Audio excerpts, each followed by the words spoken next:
Það er óþægileg reynsla að verða vitni að slysi eða alvarlegum veikindum.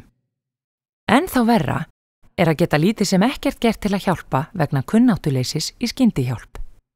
Flesta langar til að læra skyndihjálp en oft situr það á hakanum af ýmsum ástæðum. Það er mikið að gera, erfitt að finna rétta tíman og svo framvegis, en við vitum aldrei hvenær skyndihjálpakunnáttan gæti nýst okkur.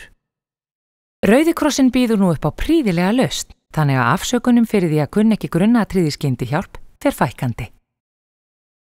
Í boði er skemmtilegt vefnámskeið sem getur staðið eitt og sér eða verið undirbúningur fyrir annað námskeið með verklegum æfingum. Námskeiðið er bæði fyrir fólk sem hefur aldrei lært skyndihjálp og þá sem þurfa á upprifjun að halda, en skyndihjálp þarf að rifja upp reglulega að minnstakosti á 2 ára fresti. Námskeiðið hentar einkar vel þeim sem eru uppteknir og þurfa sveigjanleika í námi. Hægt er að taka það hvar og hvenar sem er og það þarf ekki að klára í einum rykk. Vefumhverfið er einstaklega aðgengilegt og þægilegt í notkun og þess má geta að tölvur og tæki þurfa engin sérstök forrit til að keyra námskeiðið. Kunnátta í skyndihjálp getur mögulega skilið á milli lífs og dauða í neyðartilfellum. Rauði krossinn vill gera öllum landsmönnum kleift að læra grunnatriði skyndihjálpar og fjölga í hópi þeirra sem geta bjargað mannslífum.